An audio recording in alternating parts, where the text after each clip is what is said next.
So those who have doubts, they can simply unmute yourself and you can ask your doubts. So I will. Okay, sir. So last class, if you remember, we were doing chemical reactions and atomic structure. There we have seen how to represent an element, and the first 20 elements we have remembered along with their atomic masses, and I have listed all the different ions.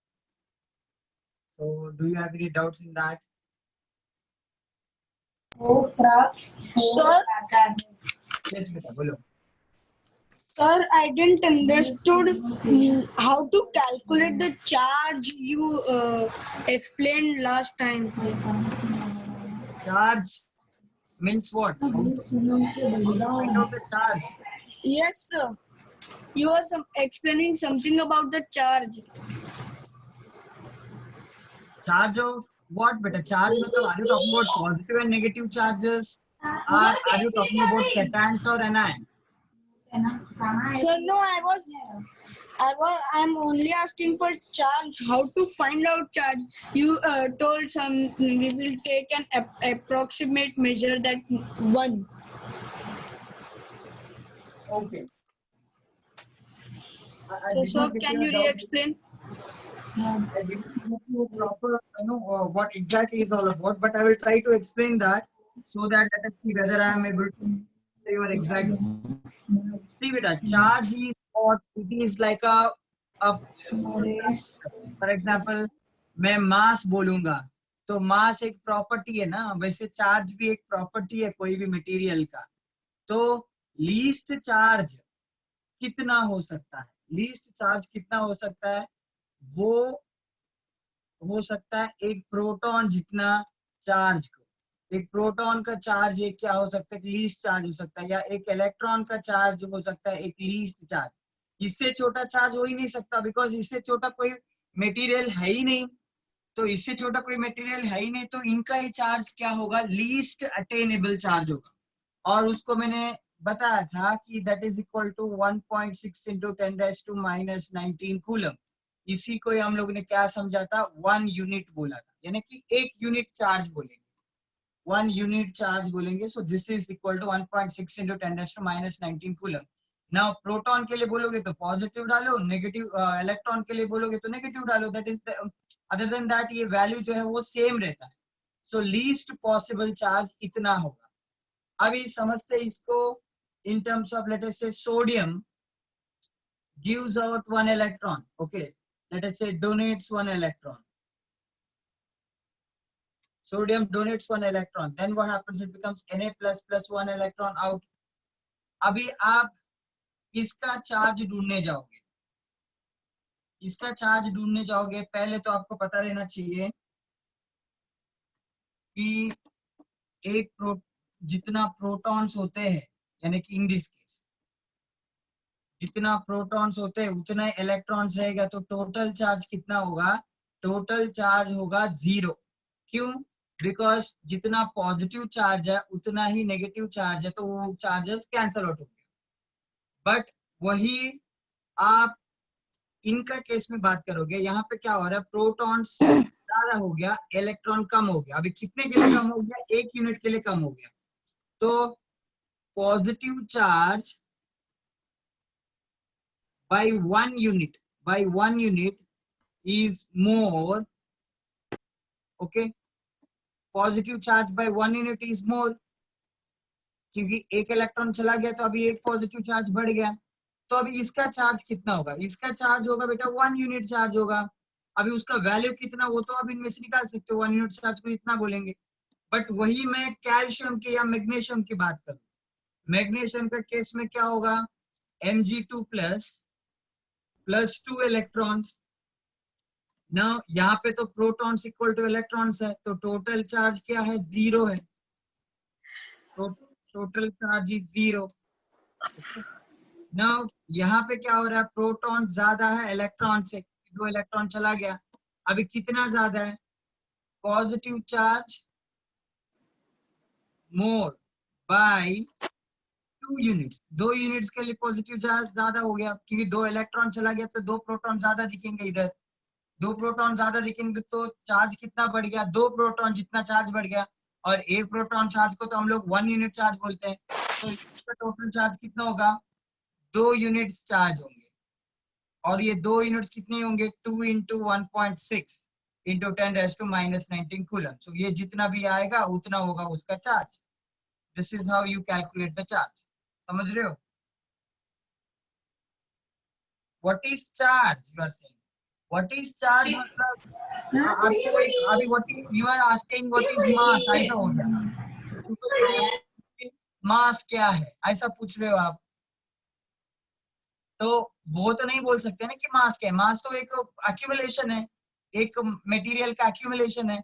अभी material का fundamental property में जैसे उसका उसके ऊपर force लगता है, gravitational force, आपको पता भी है कि उसका मास एक्यूमुलेट होता है और मास एक्सेलरेट होता है टुवर्ड्स ग्रेविटी, तो उसका एक मास या एक वेट उसका तय होता है। वैसे ही कोई भी मटेरियल का एक चार्ज होता है, तो वो चार्ज कहाँ से आएगा, वो चार्ज आएगा इलेक्ट्रॉन प्रोटॉन से ही आएगा। इवन मैं इतना बड़ा टुकड़ा सोडियम का पीस ले लूं या कोई भी चीज ले लूं, तो उसका चार्ज जो आता है वो प्रोटॉन और इलेक्ट्रॉन से ही आएगा, because they are the fundamental constituents of any matter. So electron protons are the fundamental constituents, तो उनके चार्ज एज अ होल वो मटेरियल में आ जाए। अनुष्का बोलो। ओके अनुष्का, मैं बोलता हूँ, can you explain diatomic and polyatomic, can you explain, okay, divalent, trivalent and monovalent. So यहाँ पे क्या होगा मैं बताता हूँ। तो आई होप अप्रियल का मैंने डाउट सॉल्व किया हो, क्योंकि उसको चार्ज ही क्या है आप बोलोगे कि मास क्या है ऐसा बोलने जैसा होगा, तो मुझे नहीं लगता उससे ज्यादा आपको उसमें डिटेल में समझना है।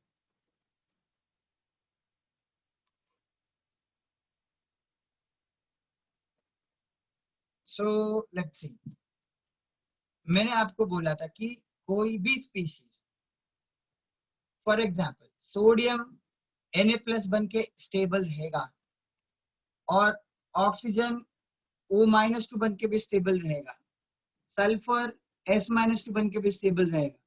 बट ये क्या करेंगे, देयर आर सम रेडिकल्स, और आई वुड से आयंस ओनली, तो वो क्या होगा, वो दोनों एक साथ मिलके भी एक एंटिटी बनाता है, वो सिंगल यूनिट बन के रहेगा, वन सिंगल यूनिट, ये एक वन सिंगल यूनिट बन के भी रह सकता है। तो इसको बोलेंगे पॉली एटॉमिक। मतलब पॉली मतलब क्या, बहुत सारे एटम्स है इसमें, पॉली एटॉमिक आयन होगा ये, बिकॉज ये अभी भी इसका चार्ज होता है, तो इसलिए पॉली एटॉमिक आयन आप बोल सकते हो। सो क्या ये आयन नहीं है, ये भी आयन है, क्या ये आयन नहीं है, ये भी है, बट इनमें से डिफरेंस क्या आप बोल सकते हो, ये कैटायन है और ये एनायन है। और एक डिफरेंस क्या बोल सकते हो, इसका वैलेंसी 1 है, इसका वैलेंसी 2 है। सो जब आप चार्ज की बात करोगे तो उसका साइन देखोगे, जब आप उसका वैलेंसी की बात करोगे तो उसका वो नंबर देखोगे। देखो दिस इज मोनोवैलेंट, मतलब एक वैलेंसी इसका 1 है। दिस इज डाइवैलेंट, इसका वैलेंसी 2 है, दिस इज ऑल्सो डाइवैलेंट, और दिस इज ऑल्सो डाइवैलेंट। जब उसका नंबर ऑफ एटम्स कितना है वो देखने जाओगे तो this is mono atomic. Atomic मतलब वो स्पेलिंग ये आ रहा है ना कि एटम्स कितने हैं, मोनो एटॉमिक। मोनोवैलेंट मतलब वैलेंट वो वर्ड में ही है, वैलेंसी करके। सो दिस इज, देखो ये पॉलीवैलेंट का, पॉली एटॉमिक का एग्जांपल है, जिसमें 5 एटम्स एक साथ रहते हैं, 5 एटम्स एक साथ है। So they are the example of polyatomic. So आप पूछोगे कि क्या ये कोई भी केमिकल रिएक्शन को बेर करेगा? यस। फॉर एग्जांपल मैं एक सोडियम सल्फेट की बात करूं, अब इसका मैं कुछ भी रिएक्शन करूं तो वो मैक्सिमम ज्यादा से ज्यादा क्या कर सकता है, Na+ और SO4 2- में ब्रेक डाउन हो सकता है ना। Na+ फर्दर ब्रेक डाउन नहीं होता। Similarly SO4 2- further break down होता, जितना भी आप केमिकल रिएक्शन कर लो। तो अभी इसका कैसे कैसा हो सकता है, ये किसी और के साथ कनेक्ट हो सकता है, तो कैल्शियम के साथ कनेक्ट हो जाए या किसी एल्यूमिनियम के साथ कनेक्ट हो जाए, बट ये ब्रेक डाउन कभी नहीं होगा। मतलब केमिकल फर्दर ब्रेक डाउन नहीं कर सकते, इसलिए कौन करोगे तो SO4 को एज अ सिंगल यूनिट आपको समझना पड़ेगा। आप इसको आधा नहीं कर सकते। वो एक एग्जांपल मैं दे रहा हूँ, वो हो सकता है NH4+ हो, या नाइट्रेट आयन हो, सो ये सब सिंगल यूनिट बन के रहेगा, ये कभी टूटेगा नहीं फर्दर। सो इसलिए इनको एज इट इज लेना पड़ेगा। व्हेन आई से लेट अस से अमोनियम सल्फेट की मैं बात करूं, अमोनियम वैलेंसी 1 है, सल्फेट है वैलेंसी 2 है, ओके तो ये 2 इधर जाएगा, ये 2 इधर जाएगा, so now it becomes ammonium. देखो आप ये 2 इसको अलग से आप मल्टीप्लाई नहीं कर सकते, क्योंकि ये सिंगल एंटिटी बन के रहने वाला है, इसको आप डिस्टर्ब नहीं कर सकते। तो ये 2 को आप बाहर से मल्टीप्लाई करोगे, और 1 यहाँ पे SO4, this becomes ammonium sulphate. So अभी इसको मैं ब्रेक डाउन भी फर्दर करता हूँ, तो मुझे मालूम पड़ेगा कि NH4 जो है वो 2 है, सो 2 NH4 प्लस है और 1 SO4 2 माइनस है, तो ये मुझे मालूम पड़ जाएगा। संजीव केमिस्ट्री। अनुष्का कौन सा है बेटा आपका doubt? I have a question. Shubham बोलो बेटा आपका डाउट क्या है? Sir, what is the meaning of cation? What is the Meaning of cation? Cation का मीनिंग क्या है? ओके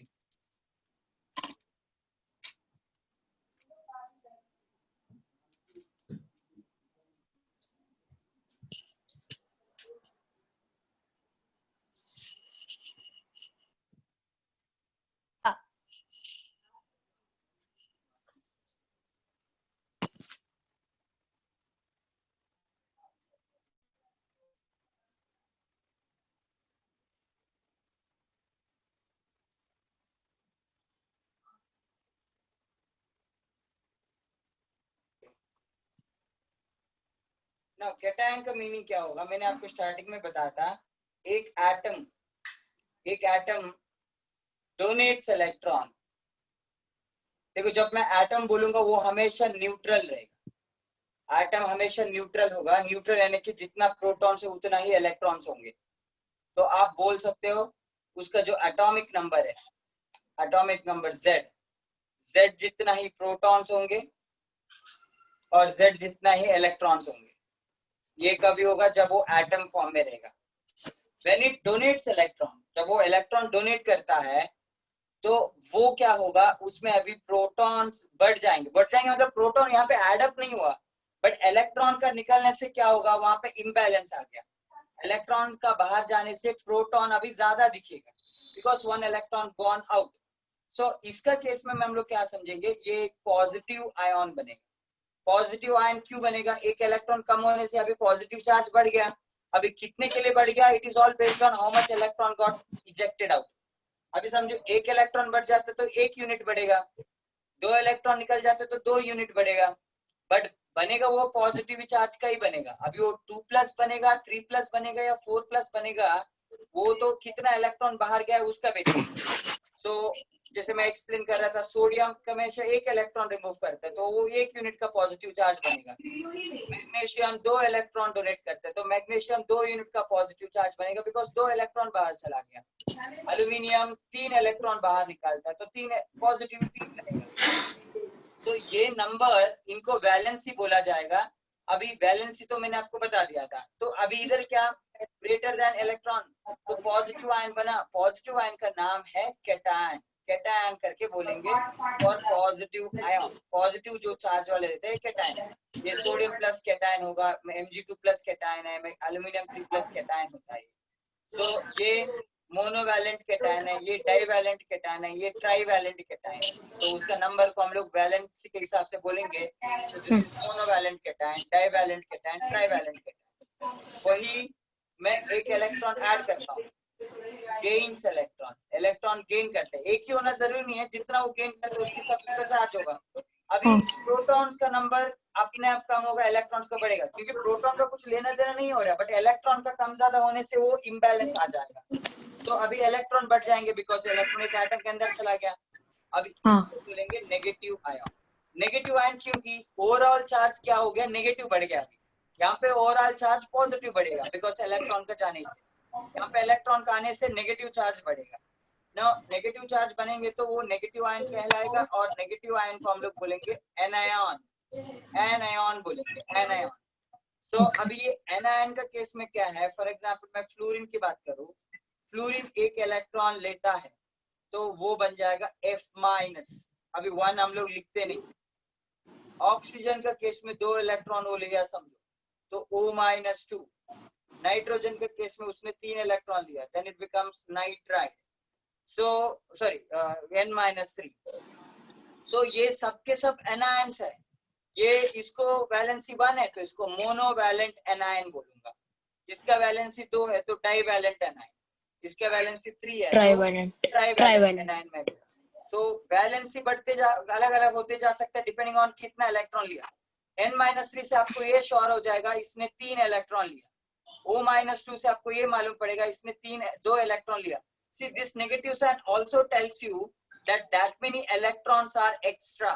अभी 1- का मतलब एक इलेक्ट्रॉन उसके पास एक्स्ट्रा आ गया, इसलिए वो -1 नेगेटिव हो गया। इसमें 3 इलेक्ट्रॉन एक्स्ट्रा आ गया, इसलिए 3 नेगेटिव हो गया। 3 यूनिट जितना वो क्या हुआ, नेगेटिव चार्ज उसका बढ़ गया। अब इसका आपको चार्ज कैलकुलेट करने बोलूंगा तो 1 यूनिट का चार्ज के साथ आप उसको मल्टीप्लाई करोगे।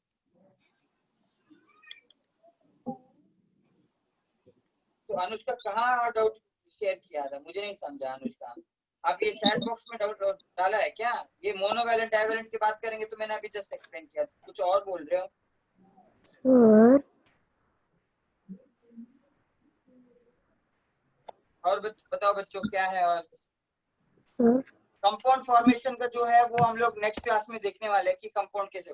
व्हाट्सएप में क्या है डाउट मेरा, मैं देखा नहीं है, मेरा भी मोबाइल तो यूज में है, वो WhatsApp I have a doubt. वरना आप रीड कर सकते हैं तो वह बताओ मुझे, वो रीड करो मैं बताऊंगा। Sir, I have a doubt. बोलो बेटा, जोर से बोलो। Sir, can you explain what is alkali, alkaline and halogen? Okay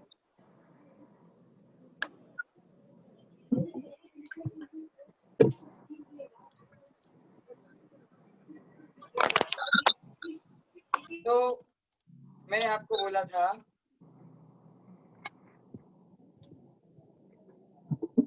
कि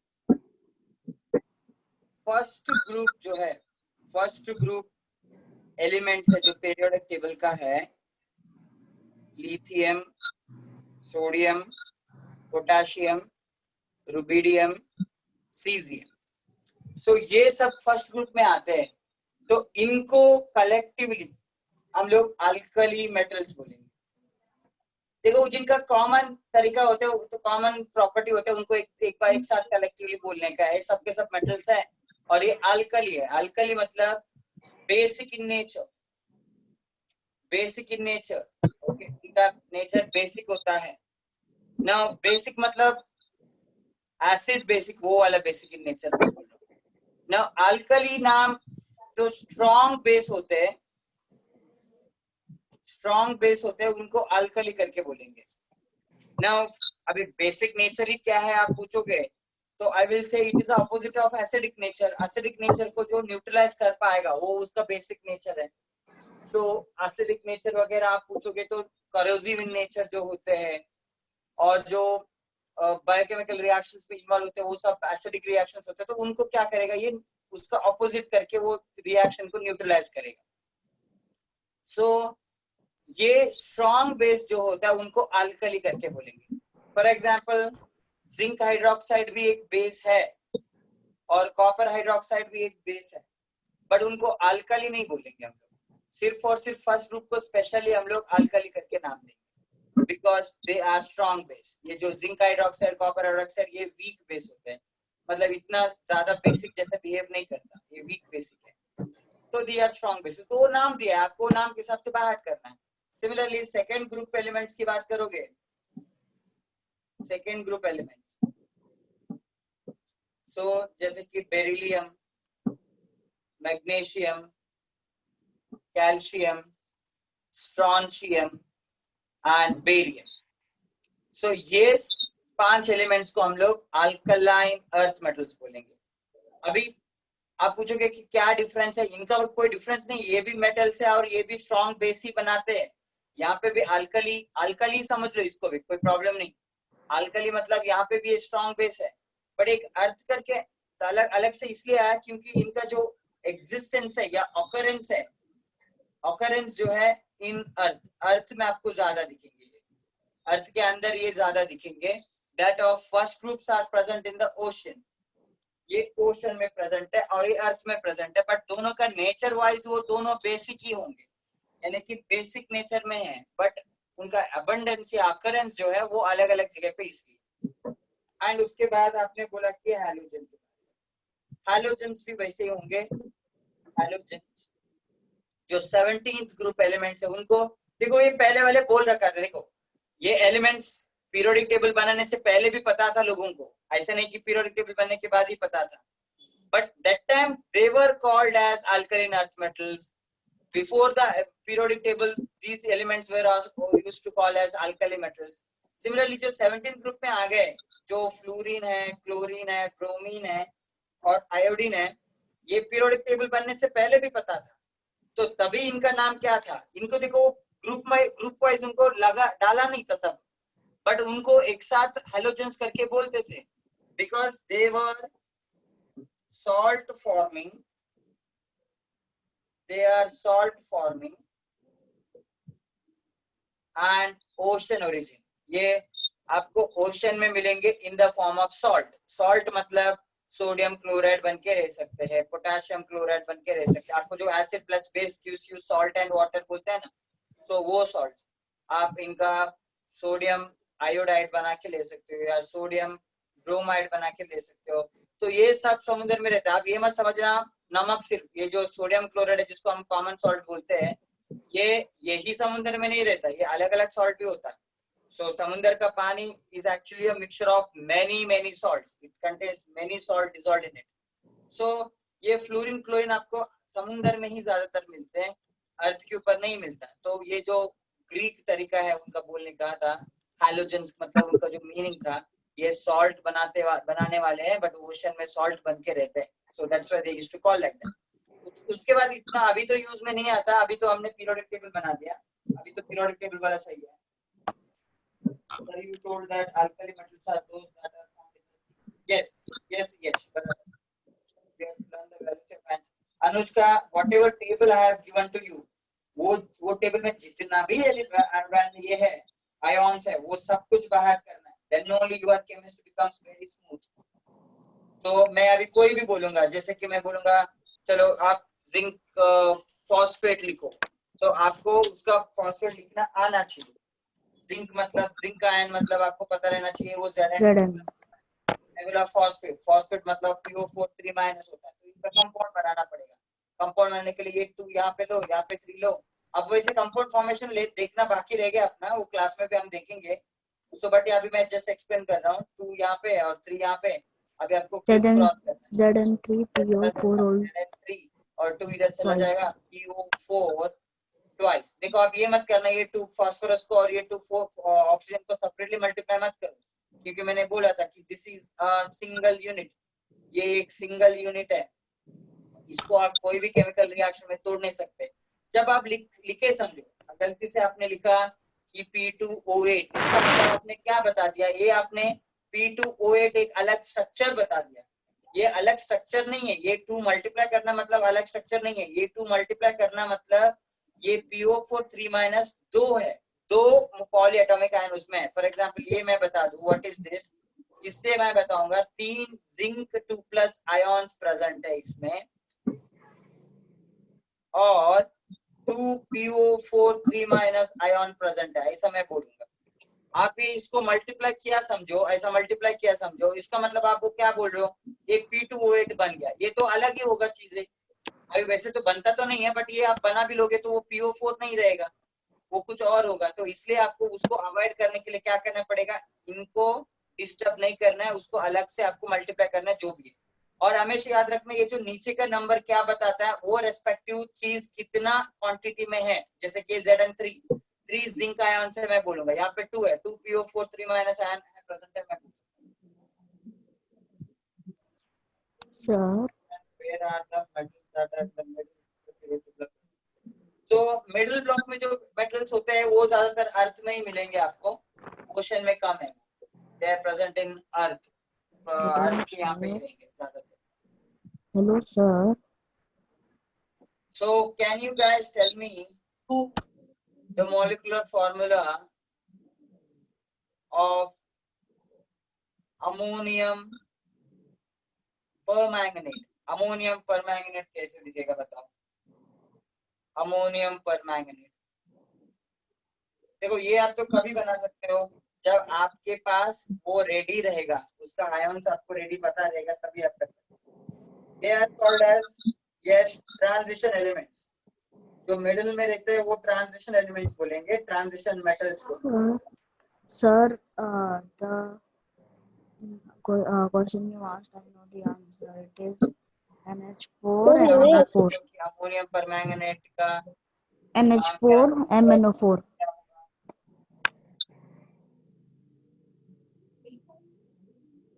Sir, can you explain monoatomic and polyatomic? बोलो बेटा। Sir, can you explain monoatomic and polyatomic? Voice बहुत ही कम सुनाई दे रहा है बेटा आपका। Sir, can you explain me monoatomic and polyatomic? अभी जस्ट मैंने बोला है ना पॉलीएटॉमिक और मोनोएटॉमिक।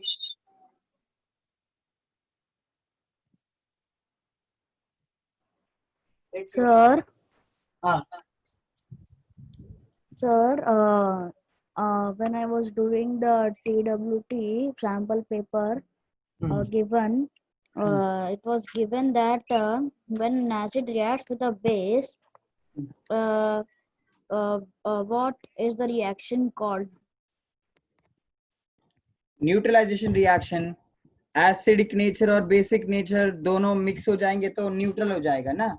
अब ये न्यूट्रल मतलब ये चार्ज के साथ कंपेयर मत करो, कुछ तुम लोग पॉजिटिव नेगेटिव मत समझो, जो भी अपोजिट चीजें मिल जाते तो it is called as neutral.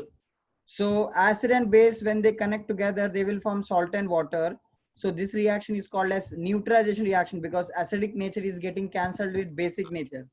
Yes, sir. But in the options Sir, it was given double displacement, double decomposition, and redox. So, sir, will the answer be double displacement? So see, that's true. Now neutralization reaction is an example of double displacement only. See, if I take an example of, let us say, HCl plus NaOH.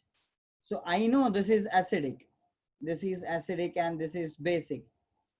So that will give me NaCl plus water. But if you closely look at the type of the reaction, H is displacing Na from there, Cl is displacing OH from there, and it is forming like this. So this is an example of double displacement, no doubt at all.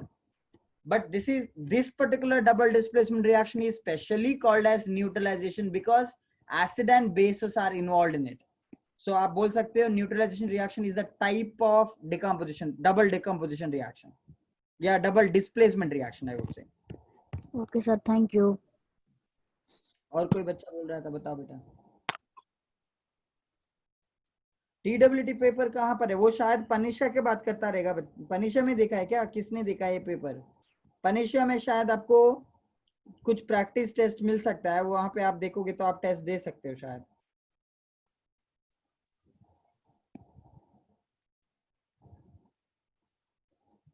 और बताओ।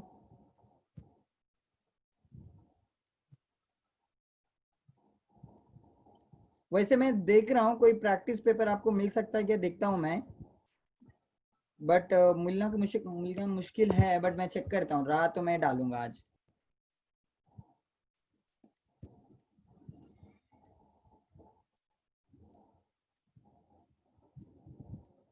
और बताओ बेटा, doubt क्या है? From Suraj sir, अच्छा you got from Suraj sir, Borivali वालों को मिल गया। ठीक है, मैं अंधेरी का ग्रुप में भी डालूंगा।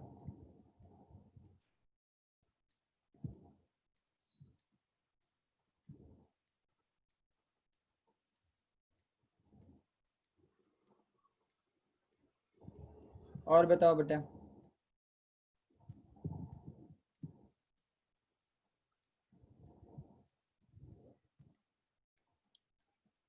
अब याद रखना TWT में सिर्फ पहला टॉपिक आएगा, सेकंड टॉपिक नहीं आएगा। पहला टॉपिक आपको सिर्फ पढ़ाई करना है TWT के लिए। सो TWT मतलब एक एक टॉपिक होगा, then once all the topics are done then we'll be having major test like that. और कोई डाउट? पढ़ाई अच्छे से चल रहा है ना तुम लोग का इसके लिए, TWT के लिए? Yes, sir. Yes, और sir. Yes, sir.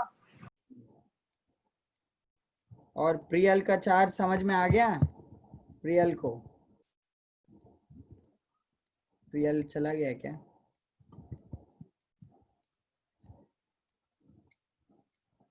और कोई? अभी इस बार सबको टॉप आना है, आउट ऑफ आउट लाना है। ये अभी तो ये बेसिक है, आगे एडवांस को कंसेप्ट्स वगैरह आएंगे तो तभी जाके डिफिकल्टी बढ़ जाता है। ये बेसिक्स में अभी कोई डाउट नहीं रहना चाहिए। Here you should have everything properly understood.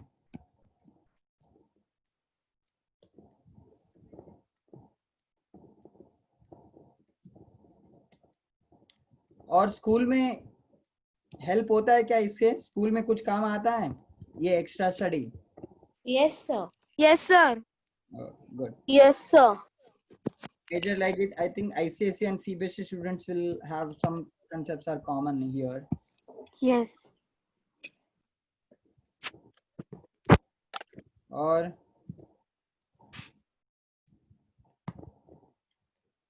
कोई डाउट नहीं है?